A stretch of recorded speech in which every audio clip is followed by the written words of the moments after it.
or good afternoon when you're watching this. Happy New Year at least. Happy 2024. Hope you've had a lovely New Year's Eve and New Year's Day. We're all feeling great for the new year. I'm excited. This is like my year. I've already told myself and told the universe that this will be my year. It is happening and that is final. And yeah, I'm just really excited to kind of start a new year fresh, new goals, and yeah, start some new challenges. If you're new here, hello, my name is Elle. I am a lifestyle vlogger and YouTuber, content creator. I do this part-time. I work full-time in social media management, and I do this kind of evenings and weekends and whatnot. I've been doing YouTube for a couple of years now, but this year we're taking a slightly different approach to it, in which we are starting to do videos once a week. So that's kind of the new thing for 2024 is after doing some little bit of consumer research with you guys, just polling and stuff, it was determined that you guys were very much interested in weekly videos, whether they be long ones or short ones, in a variety of formats and whatnot. So that is what we are delivering in 2024 for you guys.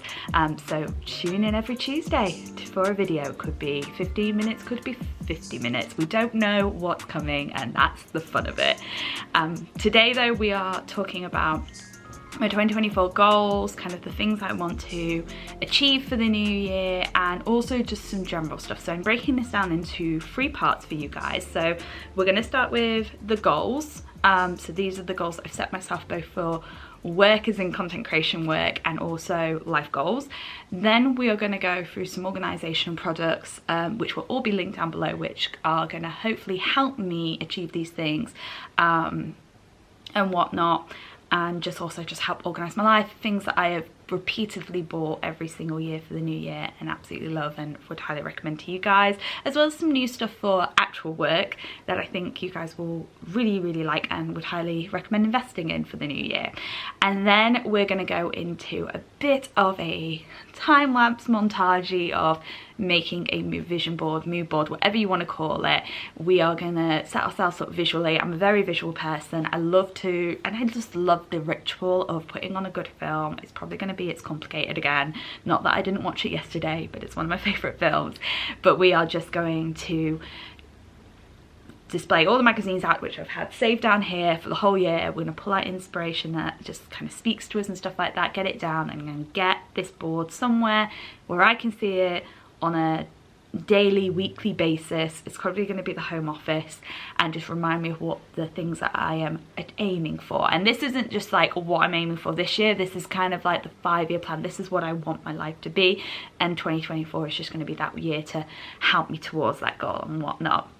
So we are in my living room, which is looking a bit doom and gloomy. I've just tried to create some content and I don't even know if it's that great. The joys of living in the north when it's in the middle of the storm. So I've had to like rearrange Planoly, which is my content calendar that I use so many times this week, just being like, okay, right, well this is not happening because this and this, and apparently we get one day of sunshine and then it's snowing, so Lord knows what I'm going to be doing in terms of content creation. But it's nice cozy vibes. I've got one of the candles lit and I am ready to sort of just kind of embrace the cozy season that is January, and yeah, just kind of get all snuggly and just talk to you guys. So let's start with the goals.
bit like teeth clenchy, if that makes sense. Like if you have them where they're just going to be easily achievable, really it doesn't challenge you enough, if that makes sense. And it doesn't have to be a massive challenge, it just has to be a little bit thing. So some of them, like the second one, I'll explain why it's challenging, but they shouldn't be like too easy to achieve, but they shouldn't be too difficult. You need to find that right balance.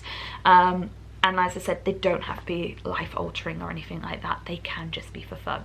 So the 4 goals I'm going to talk about, some of them have sub little edits to them. It's mainly the last 2. The first 2 are quite easy, so let's start with those ones. So the first one is create a home wardrobe / work from home wardrobe. So the reason why I'm setting myself this is because my work from home wardrobe is pretty much the same as like my home wardrobe. It's just what I chill out in the weekends and evenings and whatnot. I started my new job in January of 2023, and from there I went from working almost 4 or 5 days in the office to only going in the office to 1 or 2 days a week, which is amazing for work-life balance. It does mean though, I've noticed that literally from the get-go all I've worn is like leggings and an oversized jumper or a shirt or something like that, and whilst that is comfy, it doesn't feel great. I don't feel put together. I feel quite sluggish and whatnot, particularly as the nights have got darker and stuff. I just don't feel that great. And I'm not someone who gets dressed up when I work from home. Like it is my no makeup days and whatnot, but I just don't feel put together at all, really. So I want to create like a work from home and a home wardrobe that I can wear during work from home and also weekends and evenings, that feels a little bit more polished, feels a little bit more than just leggings. I mean, it may include leggings, but maybe it's more of an elevated sense of leggings and a jumper and whatnot. So this is going to be something I'm going to wear throughout the year. I just want to create a small little capsule. It doesn't have to be anything big, just a couple of pieces that I can intertwine and mix in with other parts of my wardrobe. So it's just going to make me feel put together. Feel like I'm just swanning my estate, you know, tending to the home and whatnot, that kind of feeling. Very kind of coastal grandmother vibes. Doing a lot of research, doing a lot of pinning on Pinterest, but I'm really excited about this one. And it's not a big goal. It's not going to dramatically alter my life, but it's going to just elevate that little bit better to help me achieve the other goals. So the second one is I want to read a book a month. I've already got 1 book on order. It should be arriving any moment now. But I used to love reading as a kid. I don't find it easy because I'm a dyslexia, but I used to love it. And I just completely fell out of the habit when I became an adult. I was very much taught that, you know, like sitting around and not doing anything was being lazy and I should always be productive and stuff like that. Eldest daughter problems. But yeah, I've never really found the ability to sit down and relax. I try and do it with a magazine as much as possible, and I don't feel like it's kind of fighting against the urges to always be productive and doing something.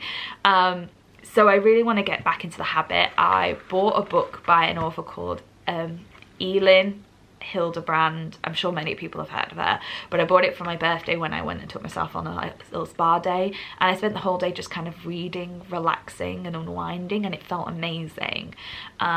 So I very much kind of want to start picking it up again. Obviously, because of my dyslexia, doing something like a book a week is just not going to happen at all. I know some people try to do like 52 books in a year or 24 books for 2024. Just that not going to happen this time around. We need to start slow and build our way up. So I think reading a book a month will be a perfect kind of goal. It can just literally be reading in the evenings, a couple of pages, like maybe instead of watching TV we read for a bit or do something like that, or reading just before I go to bed at night in bed, or even just on the weekends, just having a little read after the dog walk or something like that. And this one is where I show it's like kind of beautiful, like perfect, it's achievable, but it's also a little bit like because it could be difficult for me to achieve. So it's going to be challenging in my own unique ways, but it's not one of those where it's going to make me be blood, sweat and tears to get this goal. And that's what I mean by tweaking the challengingness of a goal. So the next one is the biggie one, and this is kind of broken up into 3 parts. So 2024 I'm calling my wealth era. Like, I'm ready to step into my wealth era. Obviously there's a money aspect to it, but it's also just about investment in my lifestyle. And again, that doesn't mean buying designer stuff or anything like that. I just want to make sure like my time, energy and my money in my life, everyday life, I'm investing in quality things. So an example of that is like we have an IKEA quilt on our bed. It's great. We've had it for about 6 or 7 years. It's done as well, but it is starting to, you know, it needs replacing. And rather than just buying like a dirt cheap one just because we can, I would rather save money towards getting a really good quality one that's going to last us 10, 15, 20 years and stuff. And that could be a quilt that costs like £200 or it could cost £50. I don't know, I need to do the research, but I don't want to just be impulse buying stuff for the sake of replacing stuff, if that makes sense. I really want to make sure I'm replacing the things that are going to last. Same with my time and stuff. I don't want to be investing my time or energy into things that are not going to reward my everyday living or not elevate them in any way. So that's things like friendships, hobbies, stuff like that. I want things that are just going to elevate it, whether it be enhancing my knowledge or my expertise, or it be just elevating it and bringing me joy that day and whatnot. Same with like food and stuff like that. I don't want to be just, I want to like even make something as simple as just spending time on a weekend creating a dish that looks like it came from a restaurant, just to have a little bit of elevated joy and whatnot in my life. Wardrobe as well. I'm very much a classic person, but I don't want to be buying stuff for the sake of buying things anymore. I think I'm just in that era of my life where I'm done with fast fashion. It doesn't mean I'm not going to shop at places like H&M and the Marks and Spencer because they're my favourite brands, but we're not going to buy 50 items for a big haul or something like that. We're just going to buy little pieces here, there, that are just going to help elevate stuff. And same with decor. I think I'm in a really good place with the decor in our home, that I feel comfortable in it, that I don't need to be buying loads of stuff at a time. And I really want to start investing in more antique vintage pieces. It doesn't mean, again, that I'm not going to shop at places like IKEA or stuff like that. I just want to be taking the time to think about investing in stuff, and really, does it serve a purpose? Does it bring anything to my life to elevate my everyday living? The other side of the wealth goal is the money side. So split into 2 parts. The first part is getting debt free.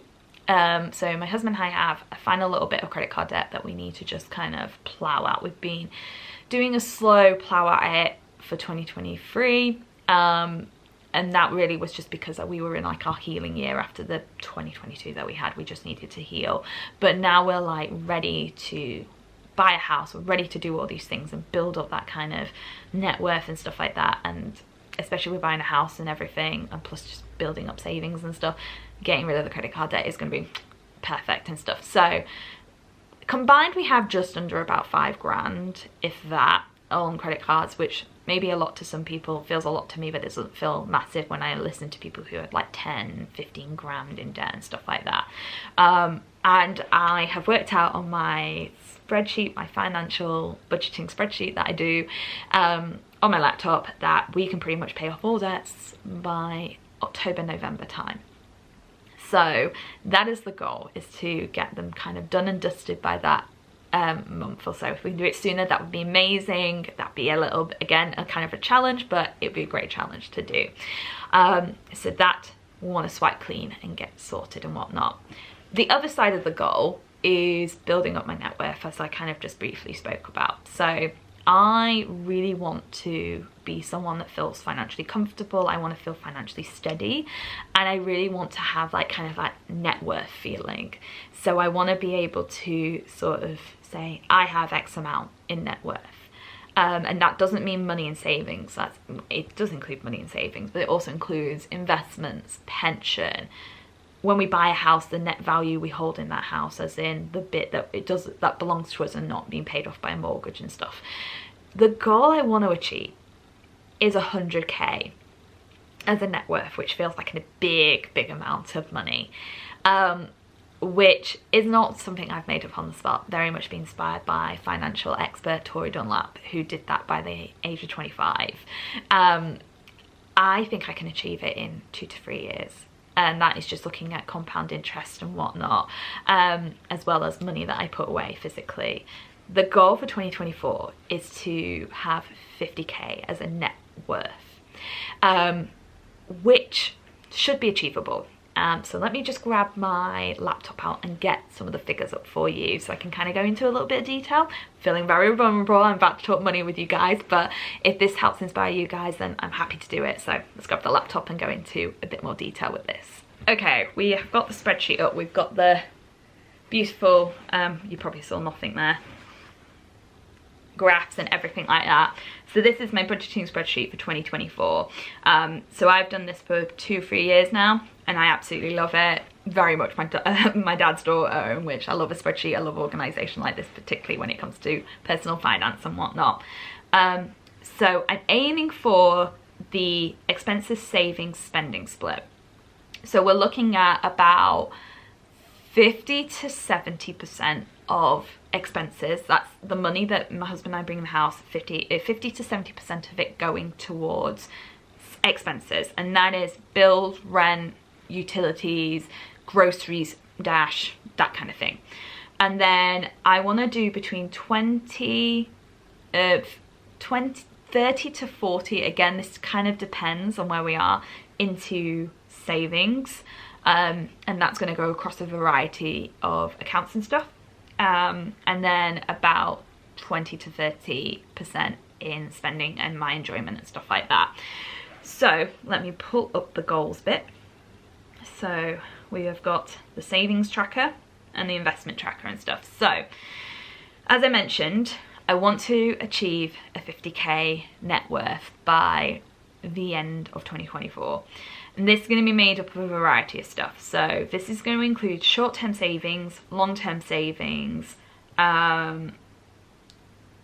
pensions, and that's it. That was it. Long-term, short-term, and pensions and whatnot. So currently I have a total wealth, and that's including everything, of just shy of 25 grand, which when you look at the number you go, okay, that's a lot of money to have. Like, you don't feel that, but I'm like, oh, that is a lot of money I hold. So the realistic goal of saving 25 grand in 1 year, it's not that bad. I think it is massively achievable and whatnot. Now, I don't think I will 100% get this goal, but let's face it, if I got 80% of the way there towards a 50k net wealth goal, that is still a massive achievement in my opinion. So I feel like, you know, give myself a pat on the back.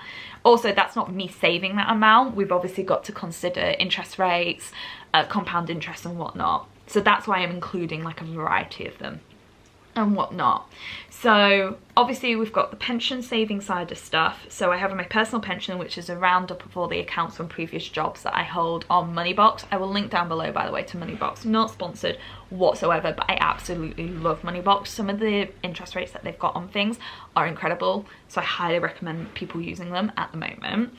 I then have my work pension, which this is the core one. This is the one where this is going to make a big kind of difference and the jump, and I think where the majority of the money is going to go to. So in the UK, I believe the US has the same thing. I'm not sure about the rest of the world, but we have something called the workplace pension, which pretty much for my generation is the only pension we're ever going to get, because I doubt the state pension is even going to exist by the time I get to retirement age. But the workplace pension is basically something that you opt in when you join a company, and I believe the minimum they have to do as a workplace is 3%. And they can do it up to a variety of amounts. So most places it's 5%. And by that means is you put in 3%, your company will match your contribution to that amount. So most places it's up to 5%. So if you put in 5%, they'll match it up to 5%. So essentially every month you are investing 10% into your pension. You're only putting 5% of that away. Win-win situation and whatnot.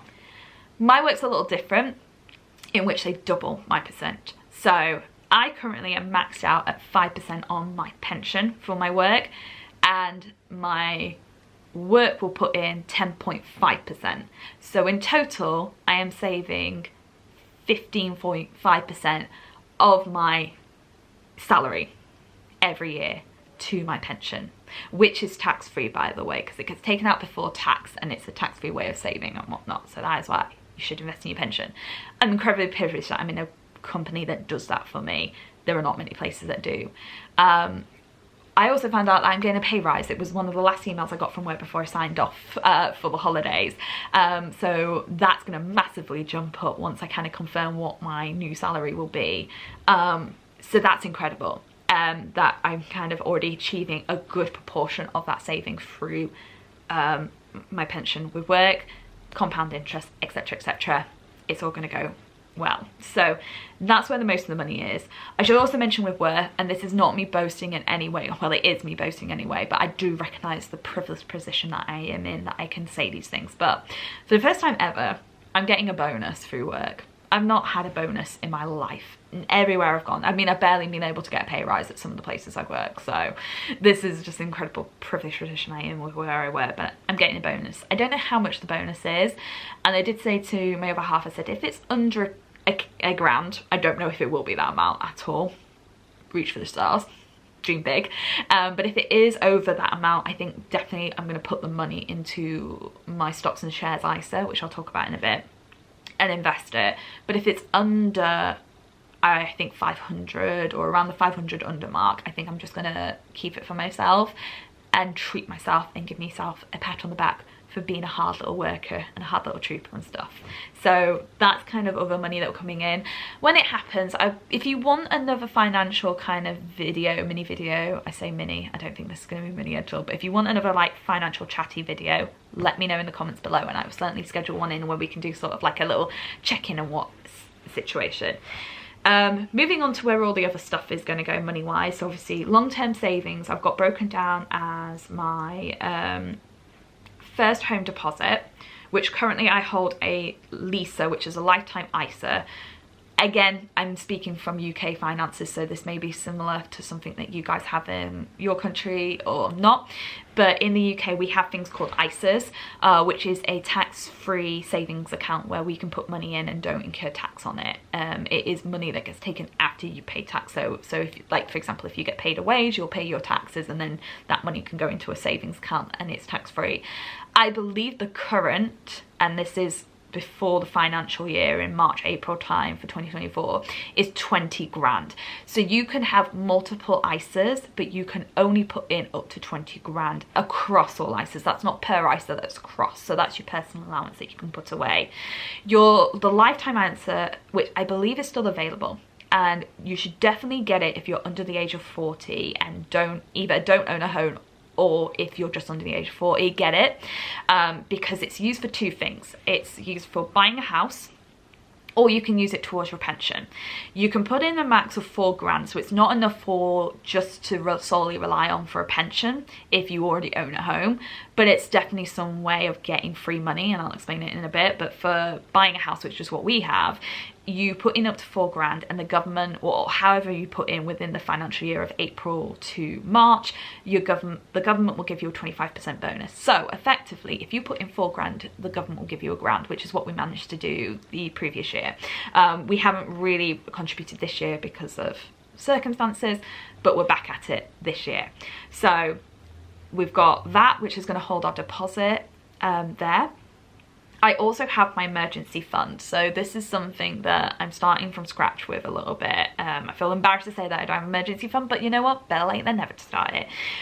So this is going to hold currently 1 month's worth of wages, and the goal is by next year, so 2025, it's going to hold up to 6 to 9 months worth of my wages.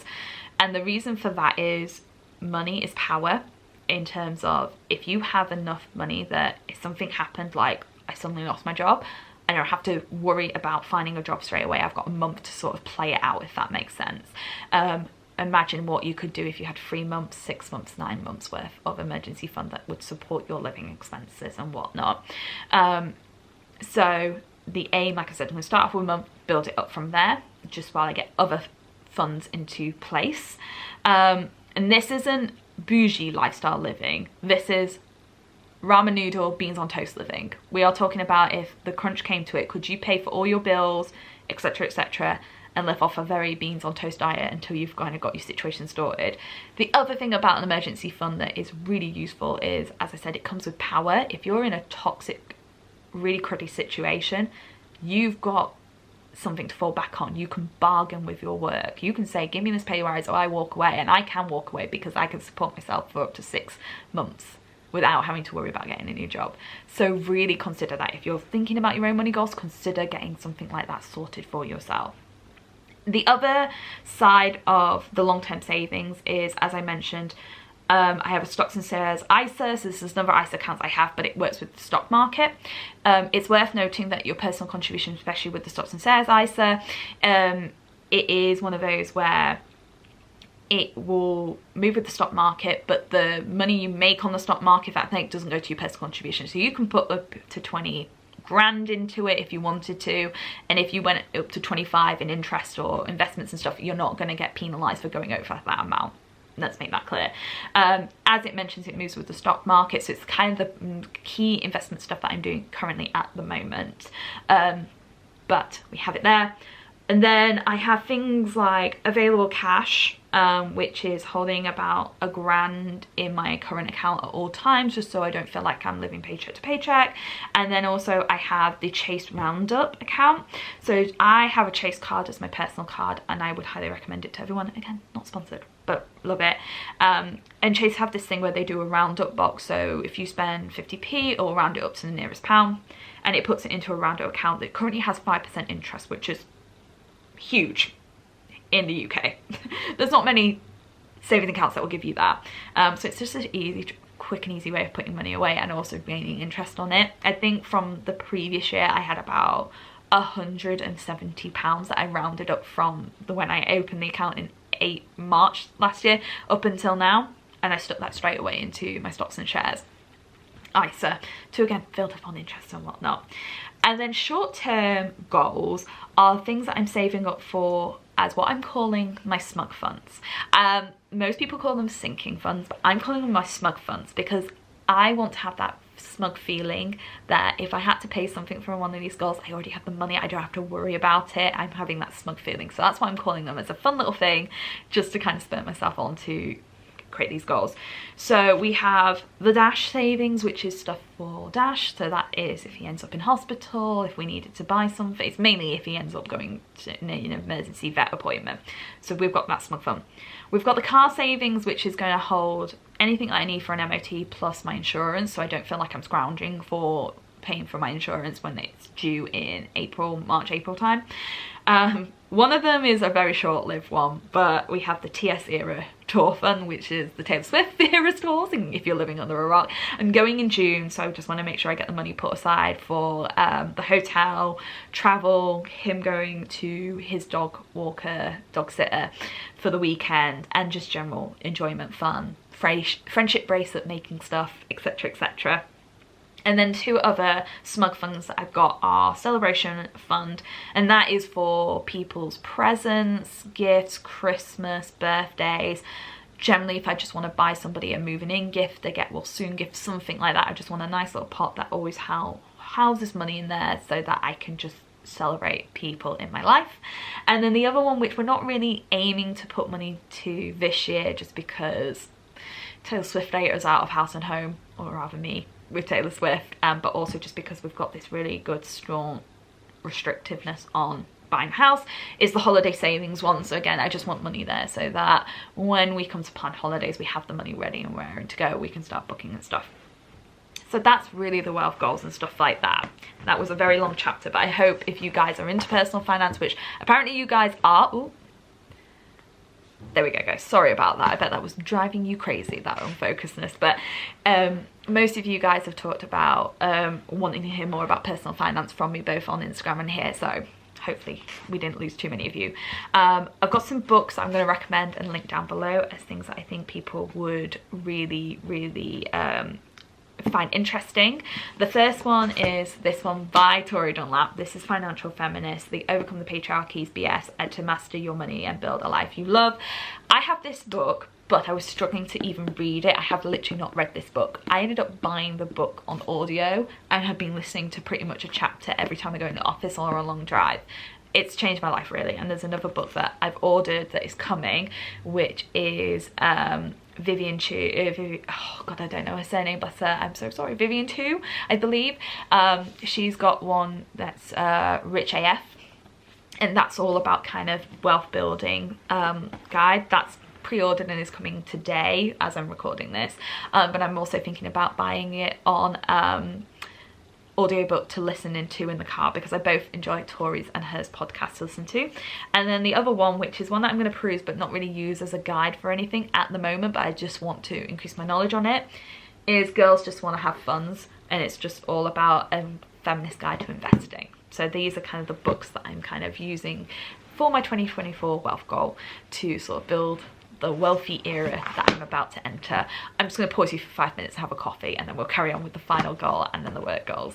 Okay, there guys, sorry about that. I was gasping for so long about money. I literally was like So the final one is another like fun little goal, but it's a challenging goal. So it's languages. I want to learn a language, and I also want to improve on one of my languages. So I can speak pretty good French. Je m'appelle Ellenor, j'habite à Leeds en Angleterre. Je voudrais un café au lait de sucre, s'il vous plaît. J'ai une réservation pour 2%, s'il vous plaît. There you go.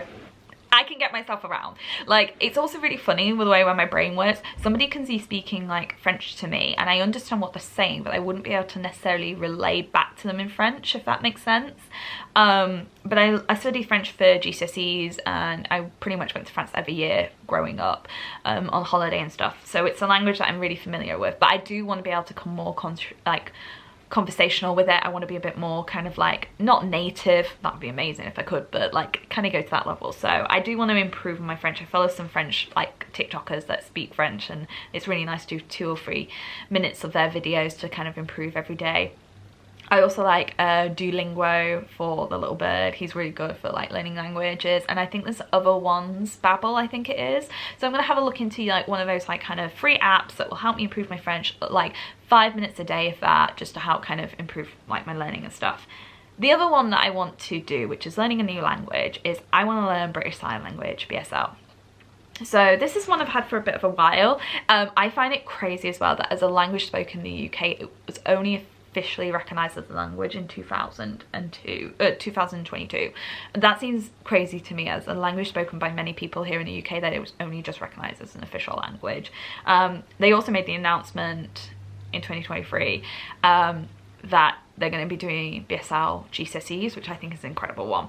But I personally have wanted to learn BSL for a while. I only really know like, I think it's please and so I'm just balancing my coffee.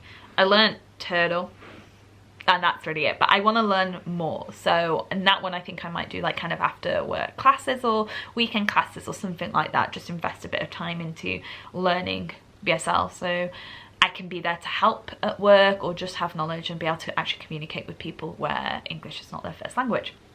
So they're really my life goals. Obviously the wealth lifestyle one takes over the most, and that's the one that I'm really going to be throwing all my love and attention to.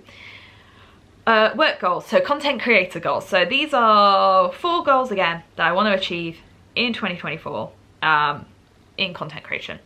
So the first is this channel, 3,500 subscribers. I narrowly missed out on 2,500 last year, but I think it could be achievable, especially with a regular good schedule. So I'm gonna aim for 3,500 subscribers in 2024. PS, if you're not subscribing already, please subscribe. Help me with that goal. The other one, I want to get 10,000 followers on Instagram. I have been floating at 7,000 for what feels like an eternity. 2024 is going to be my year to achieve 10,000 followers on Instagram.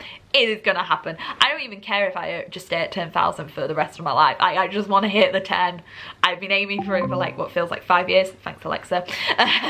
But I really want to do that. So again, if you're not following me on Instagram, please help me towards that goal. Please, pretty please, I'm desperate. And then I've set myself a small goal of 2,500 subscribers on TikTok. I'm thinking about like 200 and something, which was really crazy because I didn't really do much to get those ones, but you know. And a lot of the content I'm looking at creating is a bit more Reels content in terms of short form video that I can use on Shorts, I can use on TikTok, and I can use on Instagram and stuff. So we'll see where we go. We'll do a check-in kind of in 6 months, see how we're getting with those goals and report back to you guys. And then the final one, which goes towards the wealth the wealth era goal is I want to look at creating a regular income through the blog and channels. So obviously I'm monetized on YouTube, which is an incredible privilege. So I'd like to look at upping the monthly income on that. I'm thinking about putting banner ads back on my website to help create an income through there, because I'm doing a lot more with SEO. I have a really good kind of optimize for search engine blog. It does bring in traffic through other social channels and stuff like that, so I'd like to see if I can create a little bit of more income through there. And also just general content creation, getting paid to create content would be great, but it's not regular at all unless you really want to take it full-time and stuff. So we shall see. My aim is to do like 100 plus, or be not like every month, but kind of end 2024 with a regular 100 plus income, whether that be like 1,000 or anything like that, but just aim and slowly build it up throughout the year.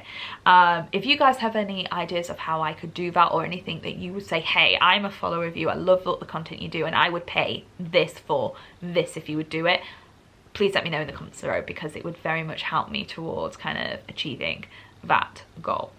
So there are my little goals that I will want to achieve in 2024. I am going to now talk about organization stuff. Just a fun little segment, a little kind of what's it called, shopping channel, VQS. What is the shopping channel called? What am I thinking of? QVC, there we go. I was like VQ something. QVC, a little bit of a silly little bit, but generally these are products I absolutely adore and love, and I would highly recommend that you may find useful for kind of organising your life and stuff. So let me go and grab them and I will come right back to you. Okay, we are a bit balanced, although I'm still hunchbacking, so I fit in the shot here, but this is the best we're going to do. So these are a few little products that I have purchased year on year and now would highly recommend as kind of just things to organise your life. There's a couple of new ones as well. Some are stationery based, some are work based, some are just life based. But generally these are the things that I like to use throughout the year to help really organise my life, really help me put kind of things into perspective and just feel like I'm on top of everything. I'm also changing a few things as well this year. I'll explain more in a bit. So let's start with work stuff, because that's kind of the easiest place to start. So one of the first things I want to recommend is this bad boy, a laptop bag.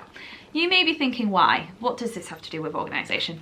Well, so before I was haul-assing my work laptop in just a Delta tote bag, which was great, but it felt like I was carrying everything around, and I just wanted something to put all my work stuff in. That literally, this has been living in my wardrobe since I went on my holiday break, but just like kind of shove it in the wardrobe on a Friday and put it out on the Monday and whatnot. I believe this is from Stackers. I will link it down below, but it is a gorgeous black leather stylish little laptop bag. You can convert it into a backpack if you wanted to, but it's a perfect little kind of shoulder bag that I can literally throw in the car, throw over my shoulder, and I'm on my way everywhere. It's got a great big full pocket here for my charger and stuff like that. It's got a little back pocket here for security, like valuables and stuff, but inside here it's nice and padded. It's got pockets, it's got a little place for like charger holders, mobile phone holder, so work phones in there, just everything. And I absolutely love it.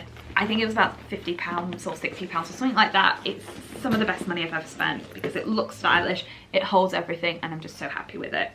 On the work thing, we have this bad boy. Oh, which is already damaged. No, I'm not happy with that.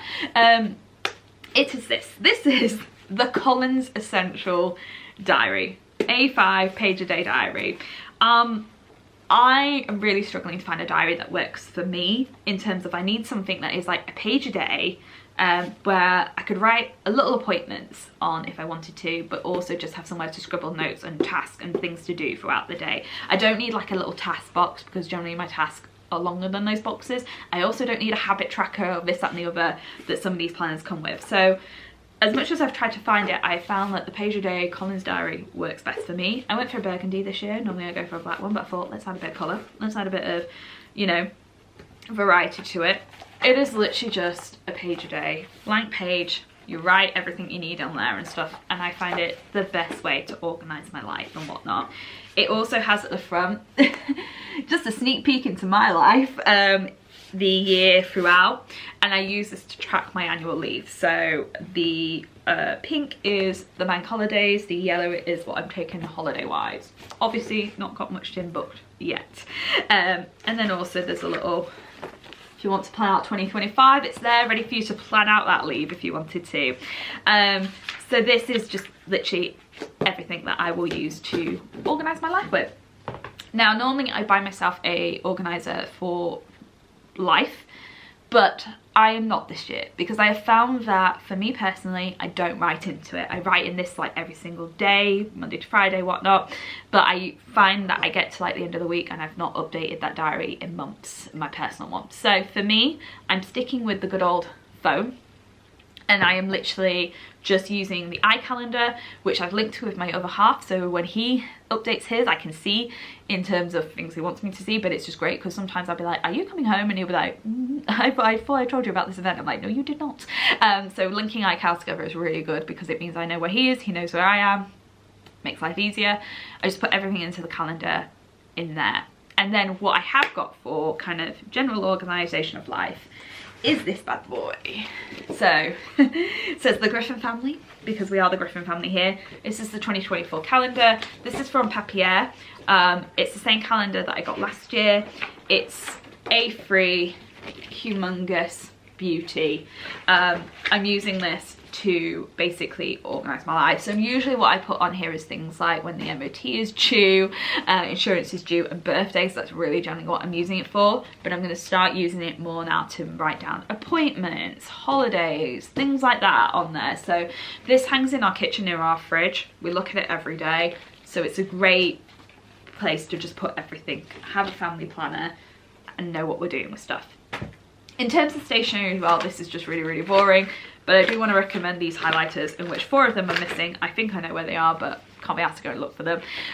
They're just the Stabilo Boss highlighters, but they're pastel colours. I find them much gentle for highlighting and not so, like, if you don't like kind of highlighter yellow and green, great alternative, just softer, more appealing to the brain. And then a really sad one is this one. This is the Bic Ecolutions pen.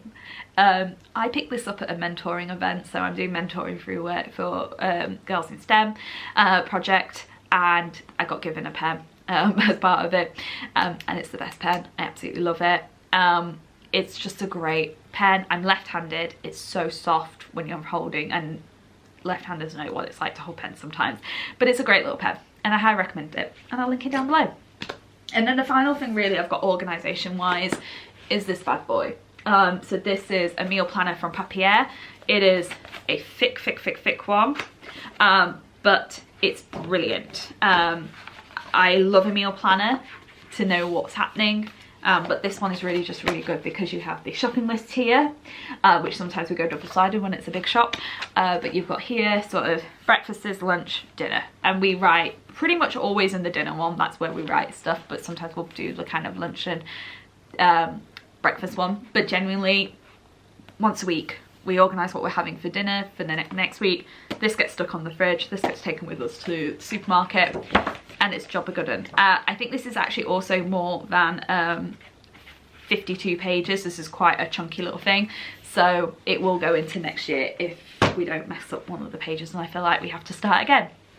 But they're just some little organisation stuff that really just help me like function as a human being every day. I don't think it has to be anything fancy or miraculous or miracle working. It's just small little things every day that elevate my life and work for me. So I am going to take a break because the battery is now flashing. I need to go on a dog walk and get some fresh air and some exercise. But when we get back, we'll sit down, we'll do a bit of manifestation for the new year and for the next 5 years, and we'll work on the vision board.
guys, I have relocated upstairs to our bedroom because Lee is cooking downstairs. The dog is clearly annoyed that I'm disturbing his beauty sleep, but I've just spent the last couple of hours creating my vision board. This is it in all its beautiful glory. So I went small this year. I usually have like a big Mahusive pin board that I use, and I sometimes find it really overwhelming to like take in stuff. So I decided this year I had this spare frame from like H&M, and I'd go small with everything, and I really like this. Like I really like how kind of it's really refined, it's in there, and this is just like reflective of like what I want the next 5 years to look like. So this is all part of manifestation and whatnot, which I am a believer in. Like, I don't know if I'm fully in, but I do believe that what you put out in the universe you will get, and you can manifest stuff and combine it with hard work, and that will get you what you want in life. But I also like it as a reflective exercise, just to really look at really what you want in life and then plan it out and visualize it. So the book I always refer back to is this book here. This is Manifesting for Beginners. Now I'm gonna put an ad here because this is written by one of my good friends, Victoria Jackson. I actually went to her book launch last Christmas. When she launched this book, I went to a book party and it was incredible, and I'm really proud of like everything she does, and I trust exactly what she says to a T. I listen to her podcast as well. If you want a very soothing podcast by someone with a beautiful Yorkshire accent, listen to her podcast. It will all be linked down below. So I really follow her guide and whatnot. I'm still holding her to account that she's going to do another mood board session in person. I'm just waiting for when she does that. She thought she wouldn't do one before the new year, but I was like, you will do one, won't you, in January? So I'll definitely be going to that. But yeah, I just had a good couple of hours picking out all the magazines that I'd saved and filling out things that really spoke to me. This is really, I'm calling my 5-year vision board. So I probably will tweak this, but you know, only slightly in the next 5 years or so, because I really wanted this to be sort of a long one rather than just for 2024. So it's got a lot of stuff on here in terms of images. So there's obviously a picture of a house because we really want to buy a house, kind of the interiors I want to go for. There's copperware because I would love a kitchen with like copperware in it. I've got food because like these are the things that I want to be able to like cook on the weekends and stuff. Village life, rustic living, being able to like renovate a house. I also put Seville up there because I think that would be a beautiful little city break to go on. So maybe I'll manifest that. New York's on there as well because I'd love to go back to New York. We haven't been since we got married, so I'd be really excited if we could do it again. Quite luxurious, which is just that lifestyle I do want to live. Eat, gather, pause, which I hope would describe like my kind of home and the home I want to create. I want people to gather, eat and pause and just relax and whatnot. Financial freedom is obviously up there in big letters because that would be something I'd love to achieve. Garden, I'd love to have a garden, and just it's just so calming to look at when I look at it. Like I'm just like, yes, that is exactly what I want to achieve in life. So I'm going to put this in my home office. It's going to sit down the side of my dressing table behind me until I get the home office renovation sorted, but that's going to sit there and just remind me every single day exactly what I'm working for. From an everyday perspective though, I have actually updated my phone to be very much inspirational and whatnot. So this is my phone cover. It's just a couple of images just kind of reflecting that wealth era that I want to live and just kind of want to achieve in life. So there's just some gorgeous imagery, cooking, stuff like that. Like that's all stuff I want to achieve in my life. And then I actually kind of let me see if I can pull down the brightness so you can see. So that's kind of what my background looks like. So I have all these little widgets of images and whatnot and quotes that I like to have that really reflect sort of what I want to do in life. Oh, food's ready. Okay, I'll be down in 2 seconds. I have to be really quick now, guys, because my dinner's ready. So there's a picture of obviously a gorgeous house on there. Let me just pull it brightness so you see. There you go. I don't know if you can see there. Gorgeous house. There's a living room that I'd love to have, and then I have bagels for Paris, because why not? And then I've got 2 quotes from an account I follow on Instagram, which I'll link down below because I don't remember the name of it, but it's that kind of famous red writing post. If you know the account, you know the account. So the first one is: a person who has nothing to prove to everyone, to prove to anyone but themselves, can never be bothered. I'd love to have that mindset every single day, and I feel like I'm working towards that. And then the next one is: a person who knows their worth and doesn't wait for others to validate it can never be bothered. And that's, again, something I'd like to achieve. So that is literally like my everyday. I look at this every day. I know what I'm aiming for in 2024, and obviously that's going to help me achieve the next 5 years or so. So my dinner's been called, so I'm going to go downstairs and relax with my other half, finish off my non-alcoholic glass of wine and stuff. But I do hope you enjoyed this kind of back to the new year webisode. Let me know in the comments below what your goals are, what you're manifesting, what you're going to achieve this year. Let me know as well if you want more personal finance talk. I really enjoyed talking about personal finance with you guys. I know it can be a touchy subject, but you know, knowledge is power. The more women talk about money, the more power we get, the more money we get. So I'm all for doing more kind of that talk if you want to speak about it in the future. But any sort of webisode ideas that you want me to cover this year, let me know in the comments below. Subscribe if you're not already. Let's help me get towards that goal, 3,500 this year. But other than that, guys, have a lovely rest of your evening, have a lovely rest of your day, have a lovely rest of your week. I will see you guys next week with a brand new video. So I'll see you guys very, very soon. Bye.